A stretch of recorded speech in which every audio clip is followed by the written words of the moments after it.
Well, hello everyone. This is Dr. Eileen, and this is Medicine Walk. And for those of you who are listening in on Blog Talk Radio, this is Healing House Radio.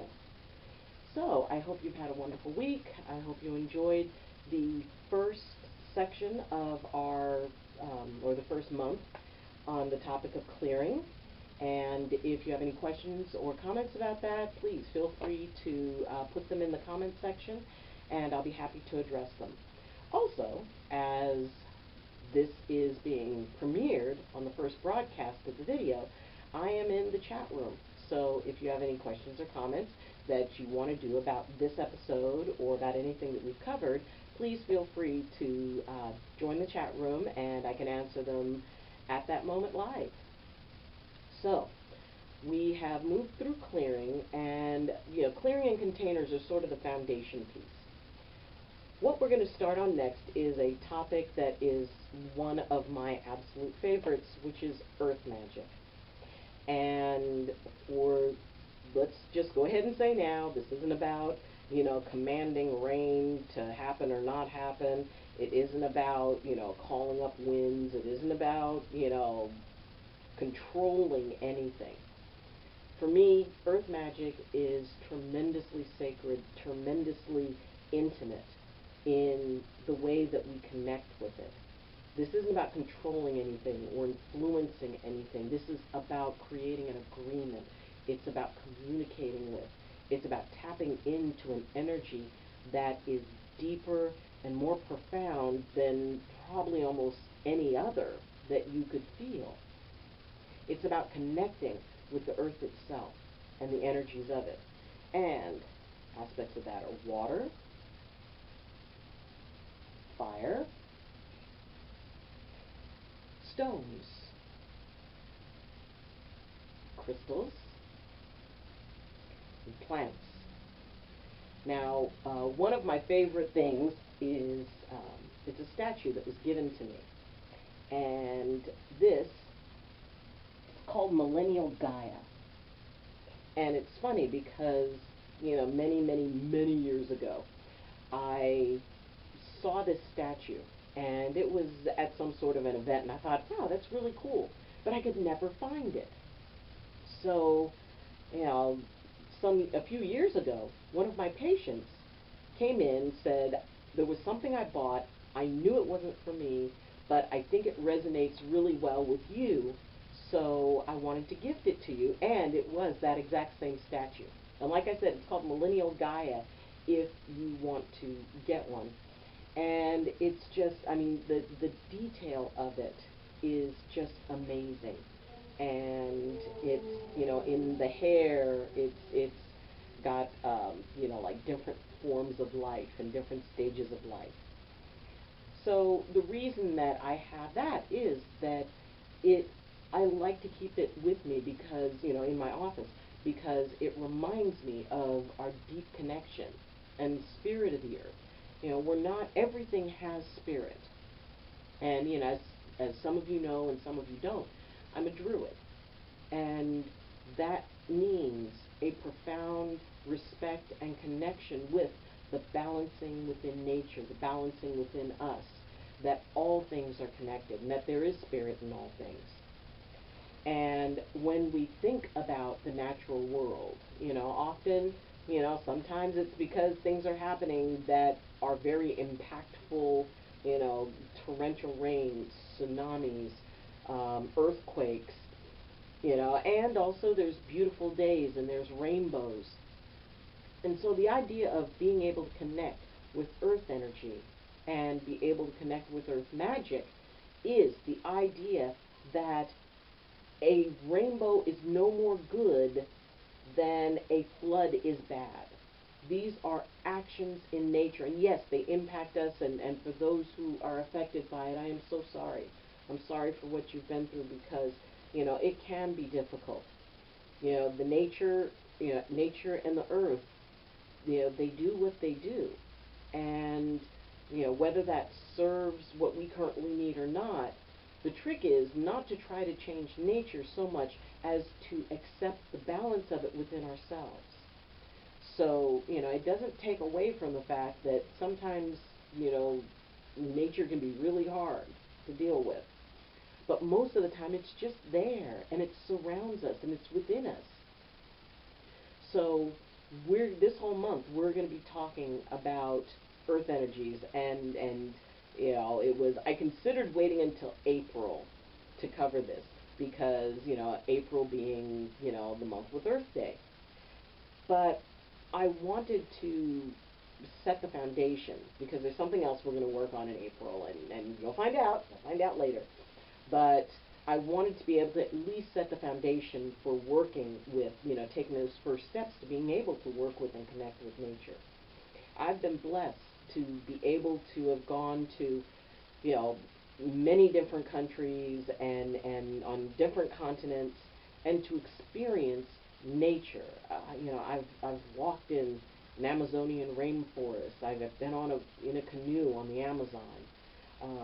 I've been, walked the lands of England where, some of the ancient Druids walked, feeling what their natural world, and being in Africa, Central America, Mexico. So I have been very, very, very blessed to be able to experience different aspects of nature. And, when we look at it, there's, the mountains, the forests, the deserts, the oceans, the air around us. And every aspect has its own magic. And when we break that down into the parts of nature, we have plants. Plants and plant life was here long before humans were here. And I keep many plants in my office here as a chiropractor, when I do healing work and when I'm doing things, because they have an aspect of healing when you can really connect to it. So, the first thing we're going to do is to start off learning how to connect with nature. It's easiest to learn to connect with the quietest and the most settled element of it, which is stone. Now, this particular stone I got in England, and I was there with a group, and we were meeting, we were on a tour with a wonderful, wonderful man named Jamie George. And if you are ever looking to take a tour of England, Scotland, Ireland, and to really be able to get into that earth aspect and in the traditions of, the ancient Celts and the old beliefs, and, if you're into labyrinths and all that kind of cool stuff, I will leave a link to his site in my description because he is absolutely awesome, and I hope to do another tour with him, sometime in the future. But there was a group of us who went, and there was a place called Merlin's Cave that is, most of the time, it's inaccessible. When the tide's in, it's inaccessible. So when the tide's out, you can go in, and, there's little tide pools in there, and it's a fairly large cave. Supposedly that's where Merlin came out of the water.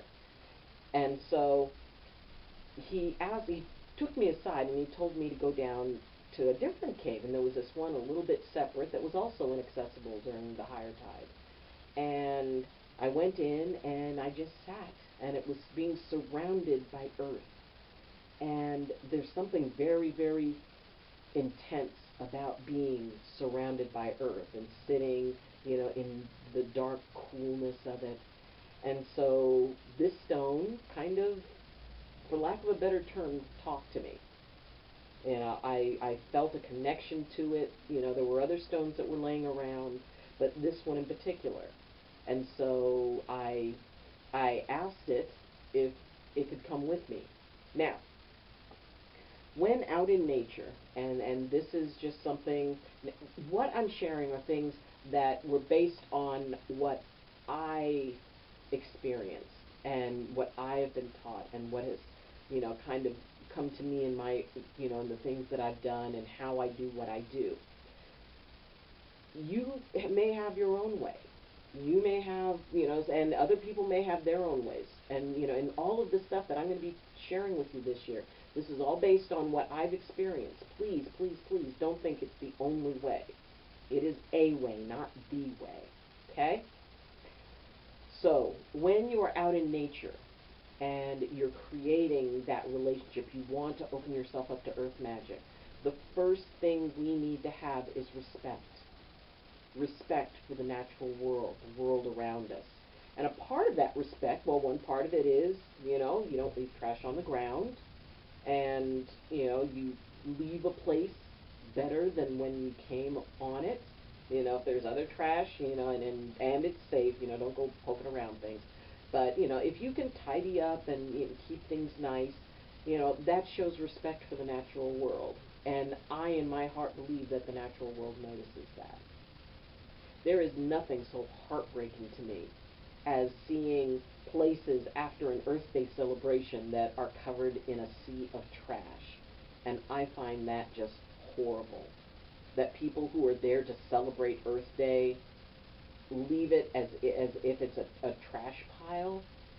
Tens of thousands of dollars and hours and hours and hours, and lots of people it takes to clean up the Earth after an event that supposedly is totally focused on respecting the Earth. So please, if you are out there in the world, in nature, be aware, be kind, clean up, take care of things. So anyway, that's one of my little rants. It's like, if you're going to be out there, be respectful. So if you see something, maybe it's a feather, maybe it's a stone, maybe it's a crystal, and I've got a story that I'll be sharing about finding a crystal. Always ask. Come from it respectfully, whether you really think something's listening or not, which it is. Even just put out, I would be very grateful if I could be able to take this with me. And then kind of sit for a second. And if you get an immediate kind of vibe like, no, then let it be. You may want it, but it might not be there for you. So, it's a sign of maturity to be able to override the instinct to take something you want in order to be able to receive it in a good way. In some traditions, you leave something. You leave like a little bit of hair, or you leave tobacco. Maybe you sprinkle some tobacco or some cedar, or something. There's something that you offer it back. So but just in my mind, at the very least, ask permission, because that is a part of that connection process. The energy wants to connect with you, and it needs to see that you can perceive it in a way that is respectful, that allows you. The more respectful you are with nature, the more earth magic will connect with you. So, as I said, stones hold a particular energy, and one of the most valuable things that a stone can teach you is stillness, quiet, especially river stones, or stones that have been in water, because their whole thing is about letting everything flow past, and they hold that energy. Different stones will hold different energies. This is a stone that it's stillness, it's release. It's very quiet. It has kind of a quiet, gentle energy. This is different. This has been, well, I'll just tell you, this is a meteorite. And it has sailed through space. It has missed things. It has bypassed things. A lot of things could have hit it and deflected it, and yet it found its way to Earth. It found its way to Africa, to a place where people noticed it, and as it crashed in and shattered, it struck a tree, and it shattered the tree, and it went down into a hole into the root system. And so a local medicine man said, they went to go get it, and they said, wait. That person said to wait. And after a while, when they came back a few days later, it had unburied itself, and it was just sitting at the bottom of the hole. And they held a ceremony, and medicine men came from everywhere, and they held a ceremony asking spirit who was meant to work with this meteorite, who it wanted to work with. And I have a wonderful nephew named Akeem who married my niece, and they met when she was visiting Ghana, and he knew someone who was at the ceremony, and that person contacted him, and he told me that, he told me about the story of how it landed and all of that, and when he got to the part where they held the ceremony to ask Spirit who it was meant to work for, apparently Spirit said it was meant to work with me. And yes, weirdness, but as soon as I touched it, I knew that I was connected to this meteorite. I utilize it in healing. I utilize it in my meditations. And if you want an interesting meditation, meditate with a meteorite. But the energy of this and the energy of this are totally different. So you will learn how to tell different stones and different energies that they hold. Now, when first learning to meditate, if you already meditate, if you already have an established meditation practice, then all you have to do is incorporate the stone into it. And I'll explain that.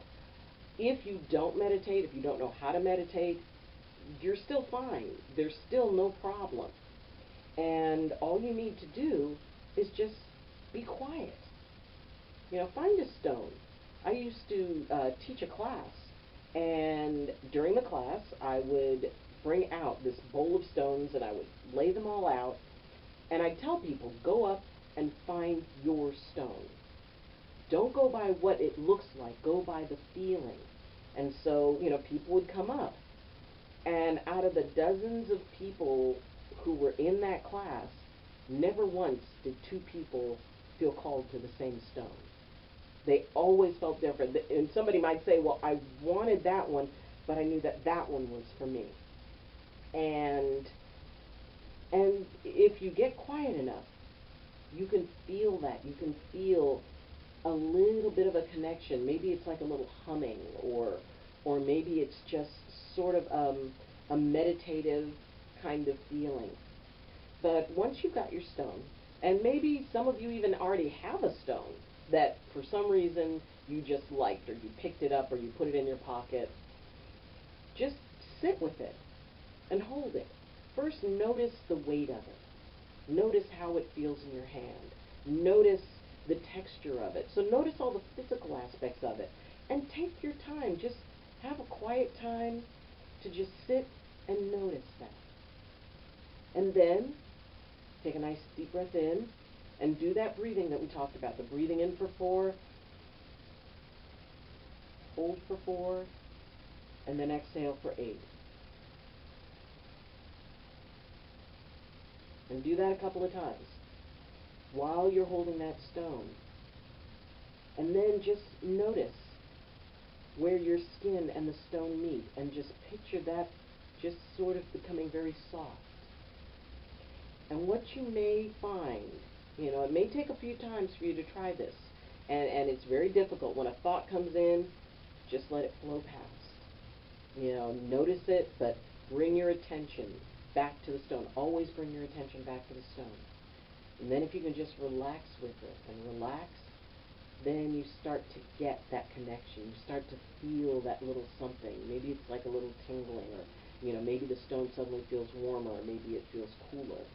Something will shift, and it could be very subtle, but just stay with it. Don't jump on it. They say that the best way to catch a dog, or the worst way to catch a dog, is to chase it. One of the best ways is to either ignore it or move away from it. So it's almost like you just sit there, and whatever you notice, just let it be in that. It's like, okay, I noticed that, stay with the stone.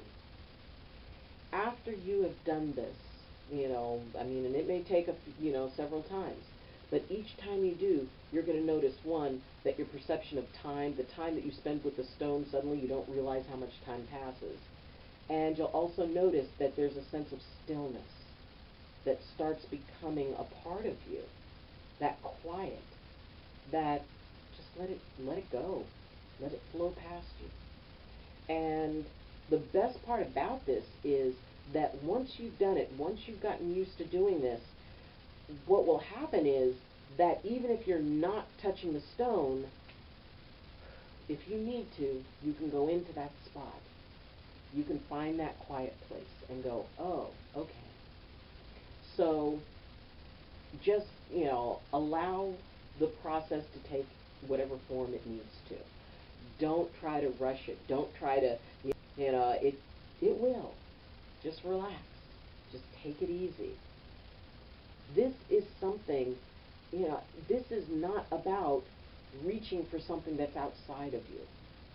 This is about awakening something inside of you. Because the earth is inside of you. It's inside of all of us. Our bones are the stone. The bacteria and the flora that move through your body, that's earth. That's plants. We have water. We have air. Even with a meteorite, we have the same stuff inside of us, that's inside of stars. We are made of the stuff of stars. So earth magic very much is about finding that place where we already have it, where we already, have it within us, and it's just about awakening and intensifying the connection. With plants, just sitting with a plant, you touch the soil, and you can do the same thing as you do with the stone. Just make yourself very still, get very quiet, and just experience the plant. Just touch a leaf. Breathe. And in that moment, just be with that. Now you'll notice there's a difference between the energy of, a plant and the energy of a stone. When we talk about crystals, crystals are an aspect of the natural world. They are earth magic. Notice the difference between the energy of a crystal and the energy of a stone. Stone is about stillness. A crystal will accelerate things. It will intensify, whether it's healing or clarity or meditations.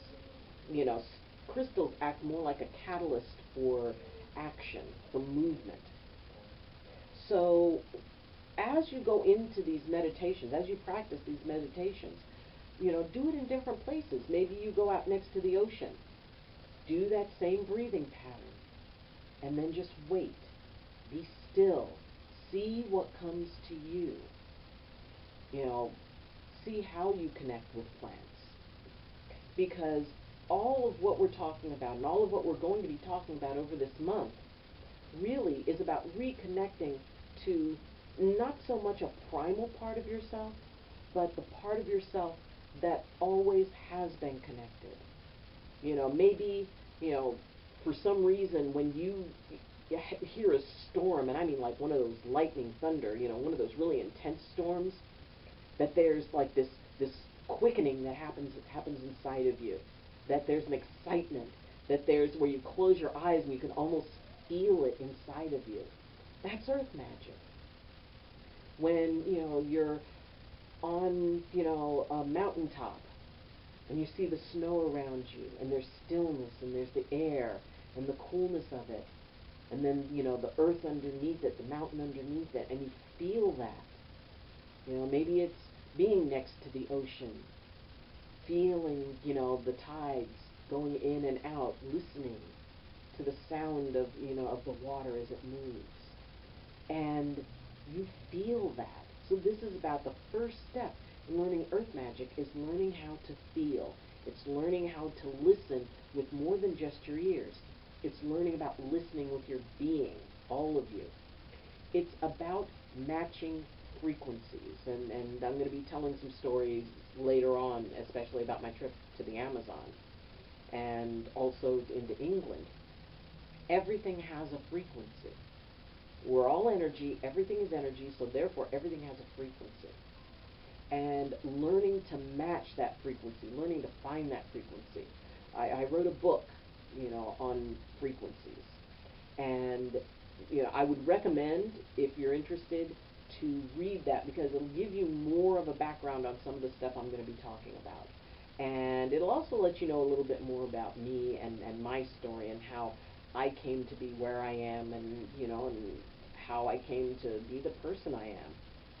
So the connection that we have, the connection that we create with the natural world is something that is actually second nature to us.